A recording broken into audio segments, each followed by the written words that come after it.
Hey there, survivors. Thanks for tuning in to this story. If you're new here, please consider subscribing. It really helps me keep these stories coming.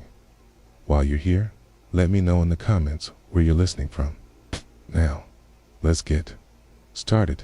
I spent years preparing for a future I hoped would never arrive.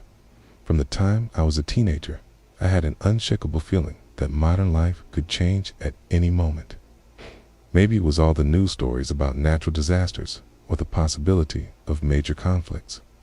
Maybe it was just how unpredictable the world seemed, whatever the cause. I spent countless weekends reading survival guides, testing gear, and stocking up on essentials in my basement. People teased me often. Friends would joke that I was overly cautious, and neighbors would give me odd looks whenever they saw me loading boxes of freeze-dried meals or water jugs into my house. I have to admit, I sometimes question myself too. Who wants to think about society collapsing? But the doubts never stayed long because something in me insisted it was better to be ready than sorry. Eventually, my caution took on a life of its own. I installed solar panels, a modest backup generator, and reinforced my home's doors and windows. I made sure the basement had a separate entrance that could be bolted from inside. I even learned basic medical procedures and kept a well-stocked first aid kit. Over the years, I tested myself with small drills, pretending the power was out for an entire weekend, or imagining what I'd do if I couldn't leave my house for a week. These exercises felt like games until the morning it all began. From that point on, the hours moved in slow, tense cycles that demanded everything I had ever learned. Below is my detailed account of the first 12 hours. If you find this record, I hope it offers insight into the chaos that swept over our community and perhaps the world. 6:30 a.m., the unsettling news hit started like any other day. My phone alarm chimed at 6:30 in the morning. I went through my usual routine, splashed water on my face, brewed a cup of coffee, and scrolled through the news on my phone. The initial headlines were unremarkable. Local budget disputes, a few election updates, and typical gossip. Then I noticed a shorter piece buried beneath the main articles. Strange illness reported in nearby city. The news clip showed brief footage of people stumbling in a crowded area, evidently disoriented. They would pause, gaze around as if confused, then collapse. Other passers-by tried to help them, but the camera cut away abruptly, and the anchor apologized for the interruption. The station went to a commercial. I found it odd, but not necessarily alarming. Despite my cautious mindset, I assumed it was a localized health crisis, maybe a batch of contaminated food or a new flu strain that hadn't been fully identified yet. I set my phone down and decided to turn on my shortwave radio. The static-filled channels usually gave me local chatter that mainstream stations missed. After some white noise, I caught fragments of an urgent message. Please, inside, unknown infection, isolate immediately. The words faded in and out. I listened more attentively. The voice repeated some variation of stay in your homes, but the reception was too poor to gather precise details. Even so, the tone of the broadcast felt dire. That was my first true indication that this situation might be different from the typical emergencies I had envisioned. I tested the lights in my home, the water pressure, and my internet connection all still normal. If there was a crisis, it hadn't yet reached my quiet neighborhood in a way that disrupted basic utilities. I stepped onto my front porch to look around. The sky was gray, clouds drifting overhead, but nothing appeared out of the ordinary on my street. Still, something weighed on me, so I decided to head to the basement and check my supplies. 7:30 a.m. Rapid updates. An hour later, I was in my basement, running a quick inventory. Water jugs, canned meals, freeze-dried packets, solar-charged lanterns, first aid kits, and emergency blankets. Everything was still in order. For a moment, I felt a flicker of relief that if something big was coming, at least I wouldn't be caught unprepared. Back upstairs, I saw breaking news banners across multiple channels. Authorities were urging citizens in certain regions to remain indoors. One official press conference replayed on a loop. An unknown illness has been reported. Symptoms include confusion and unsteady motor function. We urge everyone to avoid close contact with anyone who appears unwell. They sounded measured, but overwhelmed. In the background of the footage, another official was swaying, gripping the podium as though losing balance. Suddenly, the broadcast glitched, and the channel displayed a technical difficulties message. When the screen returned, the anchor was gone, replaced by a text-only announcement urging calm. That abrupt shift set me on edge. Even in severe weather events, TV stations rarely cut out so awkwardly. This felt disorganized, like the station had lost contact with the field reporters or was trying to manage a problem behind the scenes. Outside, a few neighbors gathered in clusters, looking at their phones or talking in hushed tones. Car engines started up here and there, though fewer people than normal seemed to be leaving for work. I closed and locked my windows and double-checked that my front and back doors were secured.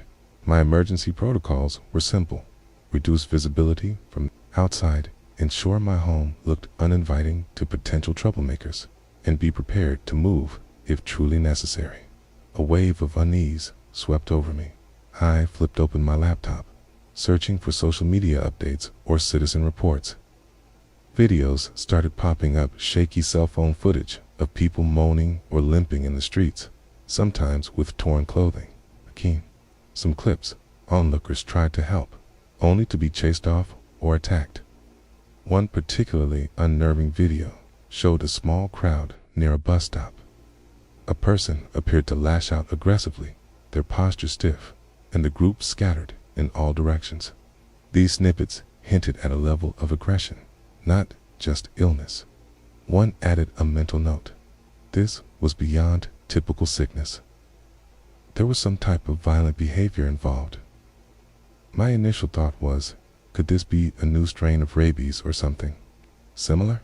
In the moment, no official source confirmed that, but the biting rumors were swirling on message boards. This was enough to make me reinforce my plan to stay inside.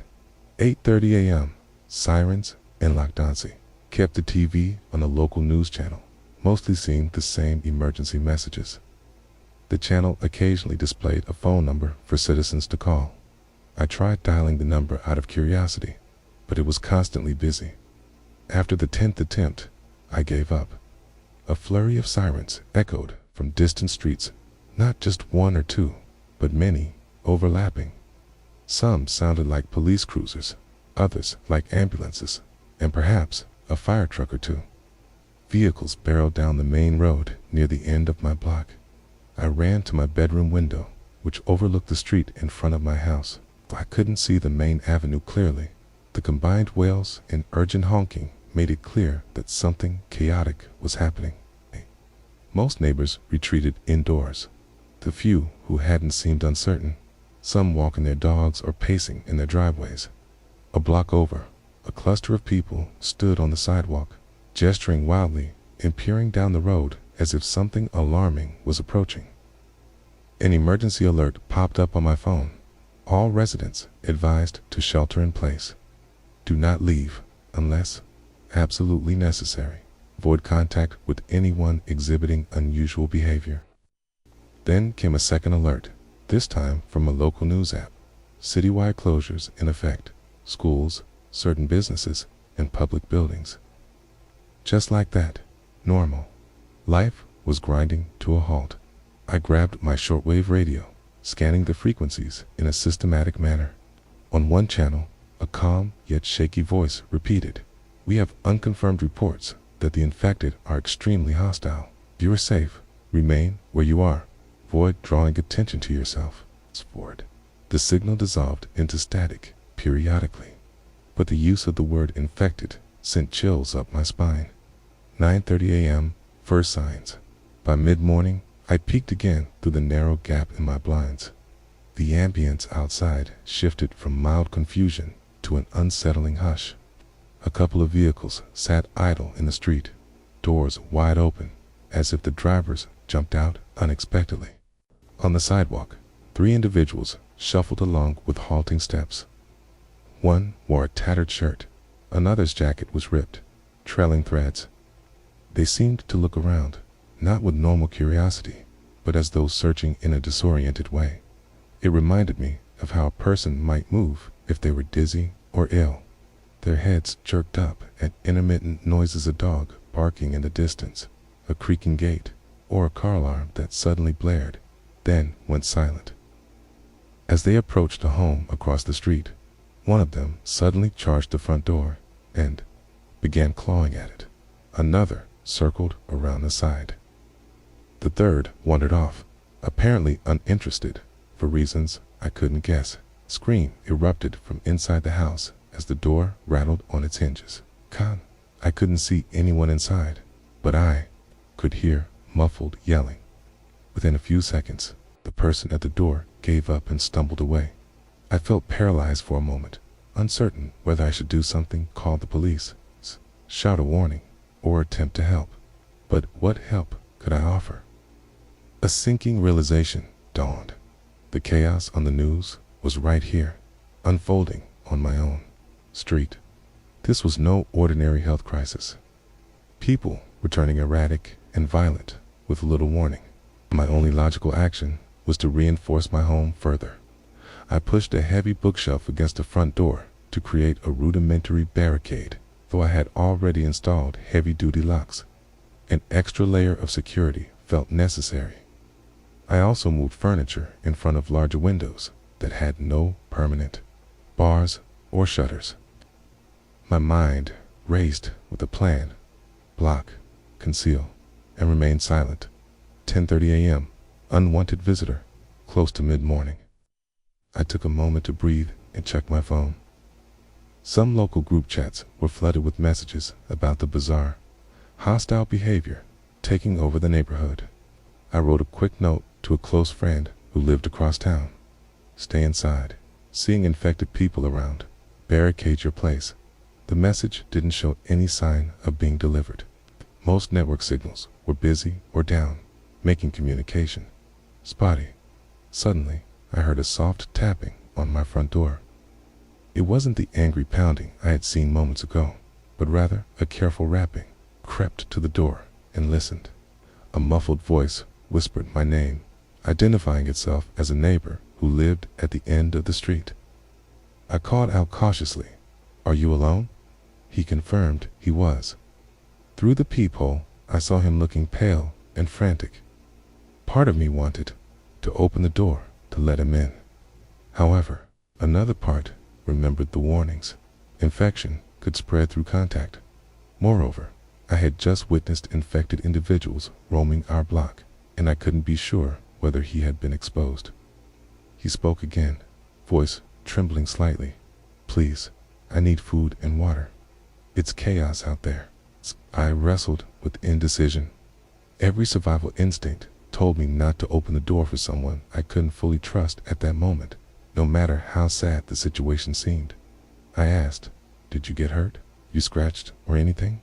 He replied that he was fine, but I couldn't verify it. If this infection was as easily transmitted as rumors suggested, any direct interaction was a gamble. Part of me felt tremendous guilt for hesitating, yet I had to think rationally. My entire plan hinged on minimizing risk. I opened the door, and he happened to be infected. It could be the end for me. Before I could respond, we both heard growling noises from nearby. The neighbor panicked and ran away from my porch. Through the peephole, I saw him sprint into the street, where 2 infected individuals caught sight of his movement and pursued him. His voice carried across the block, followed by a scuffle I couldn't clearly see. Fear gripped me. I remained quiet, focusing on survival, telling myself there was nothing I could do.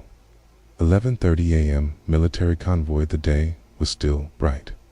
Yet, it felt like dusk in terms of atmosphere. An eerie quiet enveloped every street. The sirens no longer blared. Instead, sporadic car alarms or the beep of an abandoned vehicle's open door occasionally broke the silence.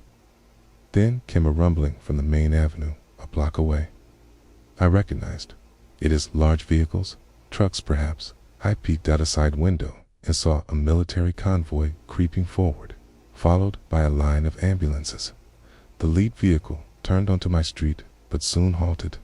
Something in the distance had caught their attention. Another infected group, perhaps.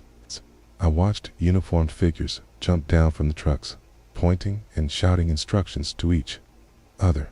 A few tried to usher panicked residents into the back of an armored truck, waving them over.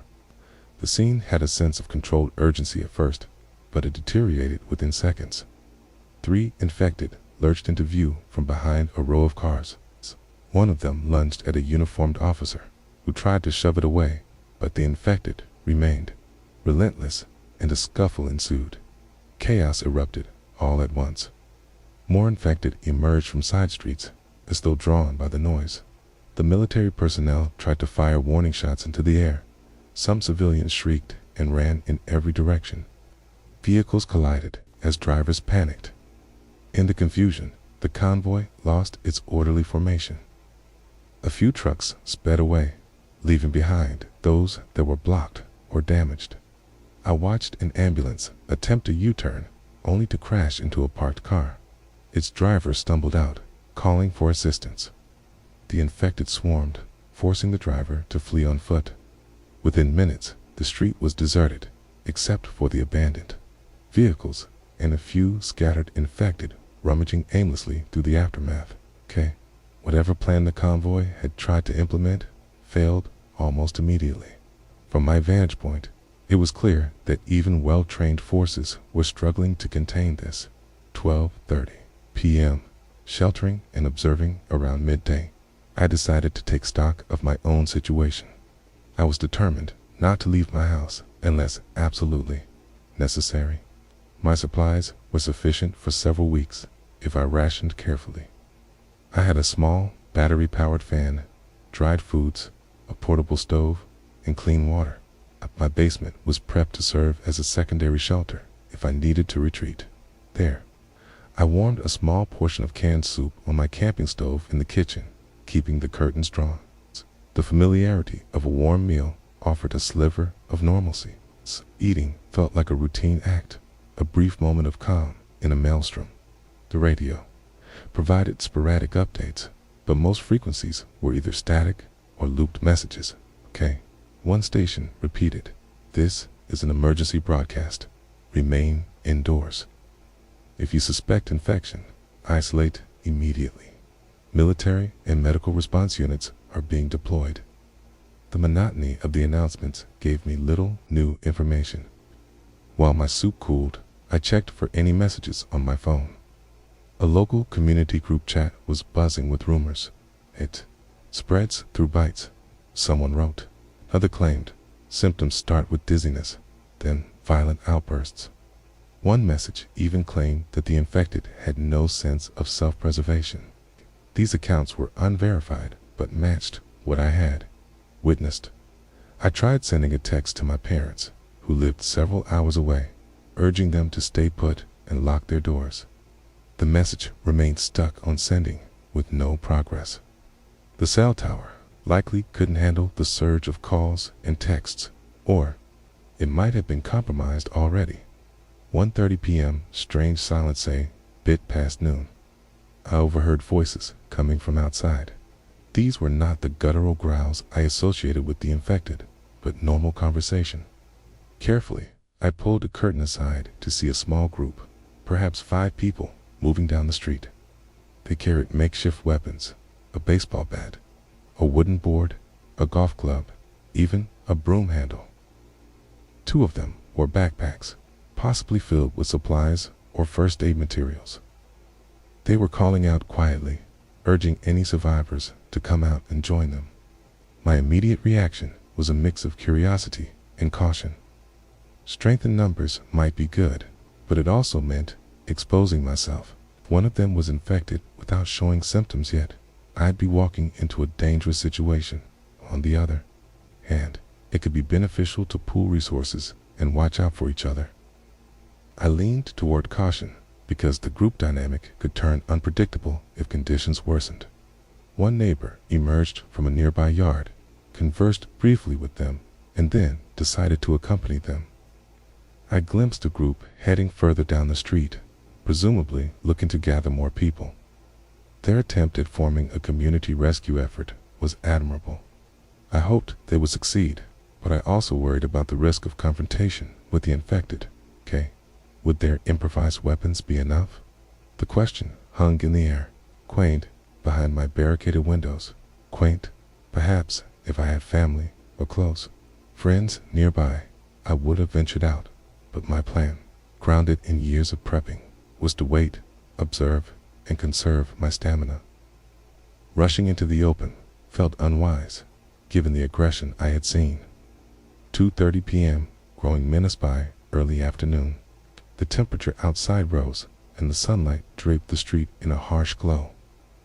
Through small gaps in my window coverings, I noticed more infected stumbling around.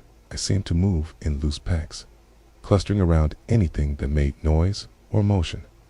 An occasional car screeched by in the distance, drawing them like moths to a flame. An unnerving aspect became apparent. The infected no longer appeared to recognize danger in a normal way. One individual with ripped clothing pushed against a barbed wire fence, oblivious to the sharp edges. Another trudged directly over broken glass without reacting. Their lack of self-preservation matched the rumors I had read online. Whatever had taken over dulled normal human instincts. From time to time, I spotted an infected person, simply slumped on a porch or in a driveway, as if in a daze. They could remain that way for a while, only to snap into action if a sudden distraction occurred, a door creaking or a bird taking flight. This unpredictable nature made the situation even more troubling. They weren't like standard monsters that roamed continuously. They could pause, lurk, then erupt into violence at any moment. The otherworldly stillness of the neighborhood, punctuated by erratic noises, created a sense that normal life had been stripped away. It was around this time that I finally accepted that the world as I knew it had changed. Civilizations old, rhythms might never return. 3:30 p.m. dog incident.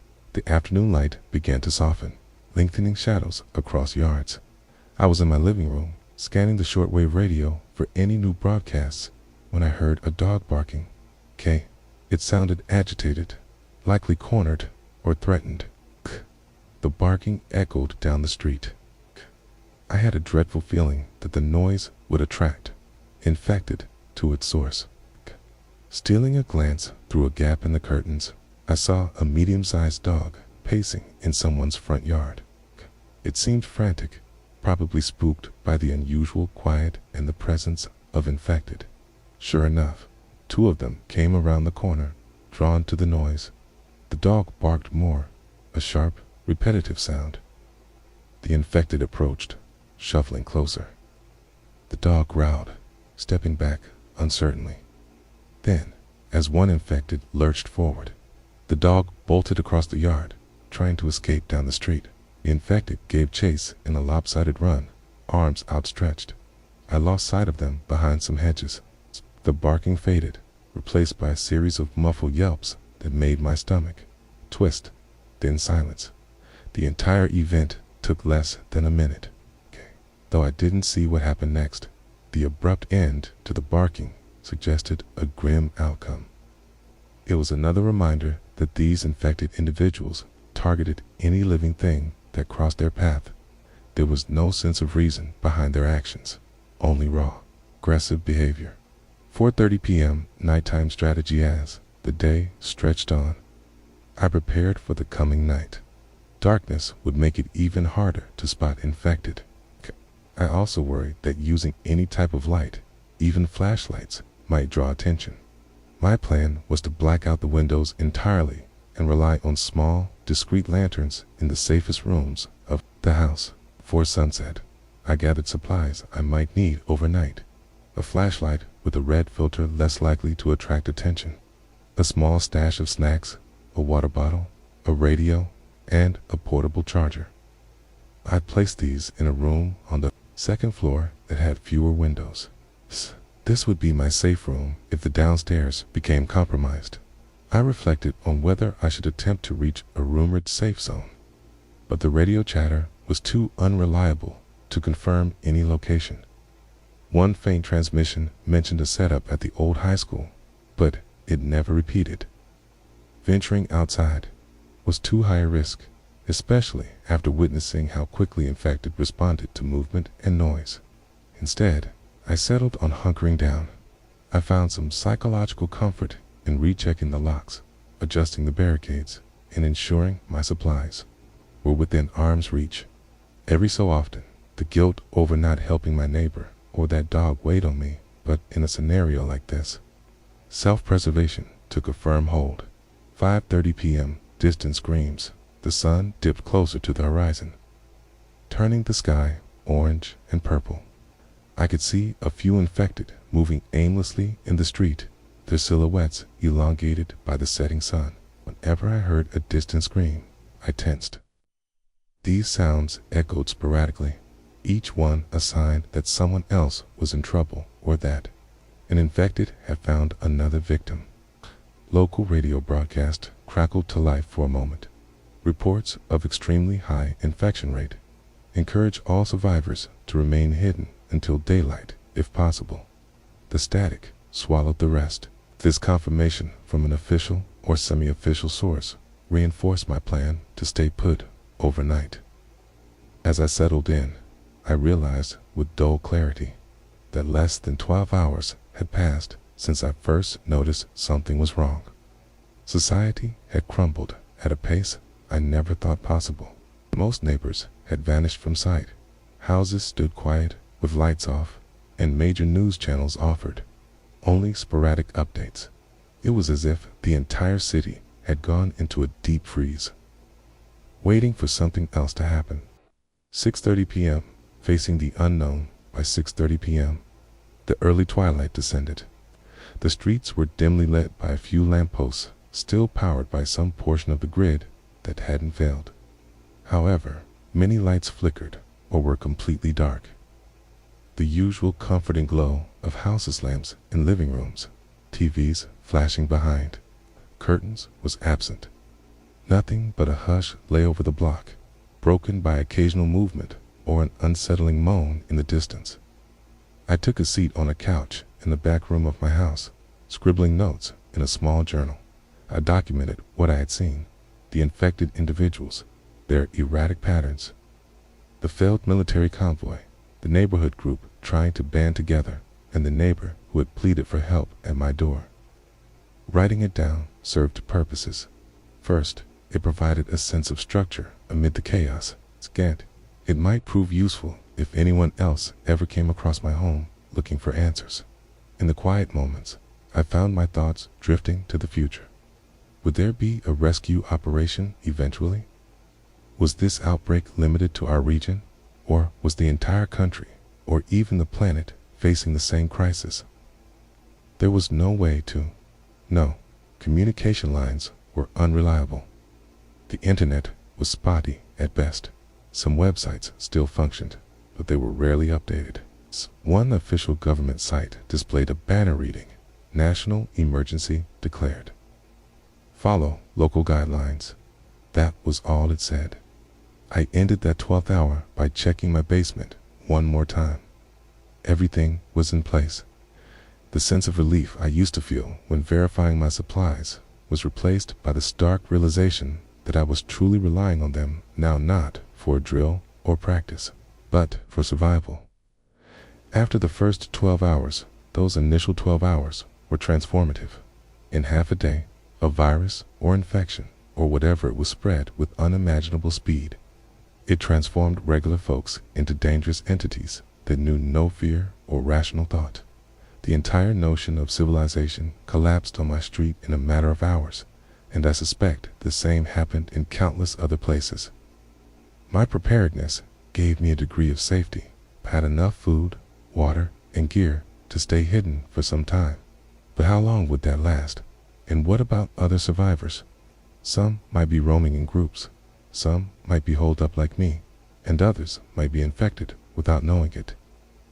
The most excruciating part was the uncertainty, no reliable news, no consistent instructions, just scraps of information from a battered system.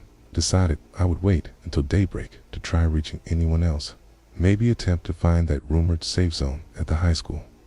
If it turned out to be a hoax or overrun, I'd come back to my home and continue surviving as best as I could. My life had narrowed to a single objective: stay safe until a path to real help emerged, or until it became clear that I was truly on my own. For now, I have this house, my stockpile, and my training. I have the hope that beyond the infected and the chaos, there are others like me, holding on and waiting for a chance to rebuild something from this devastation. If you're reading these words, it means there's still some thread of hope linking one survivor to another. Let this account be a testament to what happened when our world turned upside down. Nothing is certain anymore, except that daybreak will come, and with it, the next chapter of this ongoing crisis. The creatures, my former neighbors, will still be out there. The roads will still be littered with abandoned cars.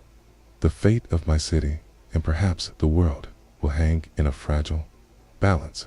Yet, I remain determined. Every skill I've practiced, every lesson I've learned, now comes into focus. If I survive beyond these 12 hours, it won't be because luck favored me. It'll be because cautious planning, clear thinking, and a willingness to adapt prevailed in the face of an unimaginable disaster. Hey, and if you're out there reading this, I urge you to do the same. Remain calm, evaluate every choice carefully, and remember that even in the darkest moments, survival is possible. Asterisk. Final note: after deciding to document the core timeline of events, I realized there were many additional moments and insights that might prove useful to anyone in a similar crisis. I noticed it was easier to pick up reliable radio signals in the early morning or late at night, possibly because of reduced interference. Some frequencies carried automated loops of instructions or warnings. Careful listening sometimes revealed repeated phrases or partial coordinates that could point to safe zones. I also found that attaching a simple wire extension to my radio antenna offered a slight improvement in reception, although stepping outside to set it up was incredibly risky once the infected began roaming everywhere. Within my own home, I had a reinforced front door, thanks to a steel plate and deadbolt locks, and when the situation escalated, I placed a heavy bookshelf against it to make forced entry nearly impossible without specialized equipment. The first floor. Windows, while reasonably sturdy, felt more secure after I boarded them up. Downstairs. The basement had a solid interior lock and an emergency exit hidden behind thick foliage, perfect for a stealthy escape if the ground floor was ever breached. Regarding the infection itself, most people believed it spread through bites, though there was speculation that scratches or other forms of contact might also transmit it. One rumor suggested the infection took hold in minutes, causing immediate collapse of normal behavior, while others thought the timeline could be an hour or two. Nobody seemed to have solid proof either way. During those tense hours, I realized that maintaining emotional balance was just as important as physical safety. Constant alertness took a toll, so I made a point of taking brief breaks to stay composed. Small, regular meals and plenty of water were vital for both physical stamina and mental clarity. I also recorded my experiences in a notebook, which helped me process the surrounding chaos and keep my thoughts from spiraling out of control. Observing the infected, I noted that they showed little recognition of injuries, often pressing on despite cuts or obstacles. Sounds seemed to trigger their attention. Even minor noises like leaves rustling or a can tipping over could draw them. In most cases, they moved with a stagger, but they were capable of lunging with startling speed when provoked or when a clear target presented itself. Reflecting on these first 12 hours, I see how my years of preparation gave me a certain advantage in handling isolation and rationing supplies. Still, no amount of drills could fully prepare me for the reality of familiar faces, transformed into threatening wanderers, or for the moral choices that came with protecting my own life at the expense of helping others. Surviving those initial hours was one challenge. Living with the weight of those decisions was another. At this point, my plan is to continue watching and listening for any sign of organized rescue or a collective effort I might safely join. Should that not materialize, I'll carry on alone. This first half day of upheaval showed me just how fragile a sense of normalcy can be when faced with an outbreak that spreads at unimaginable speed. For anyone else who finds themselves hunkered down at home, supplies in place, doing all they can to avoid detection, understand that you aren't alone in this. Many others are likely taking cover, monitoring radios, and quietly hoping for daybreak. These hours are merely the start of something far larger, and the days ahead may bring even greater challenges. Each sunrise is another opportunity to endure, find allies, and push back against the chaos, redefining our world. That said, it's important to remember that my story reflects only what I encountered here. Conditions in other areas could be entirely different, and what worked for me may not work for everyone. Remain flexible, adapt to changing situations, and never underestimate the unpredictability of both the infected and other survivors. Finally, having lived through this initial half-day of crisis, I'm convinced that careful planning and a level head are the best defenses anyone can have. If you face a similar emergency, act swiftly to secure your surroundings, avoid all unnecessary contact, and keep a clear mind. Rational decisions can serve as the strongest barrier between you and a threat that defies everything we once considered normal. Stay alert, stay prepared, and remember, you're not alone in this. If I can endure these first 12 hours, so can you. Let the human spirit guide you towards safety and, hopefully, a brighter outcome than the one we all feared. Thank you for listening. If this story sent shivers down your spine, don't forget to like and subscribe for more unsettling, creepy stories. Your support keeps this channel alive. Till next time, stay vigilant, and remember, curiosity can be quite the companion, and sometimes a curse.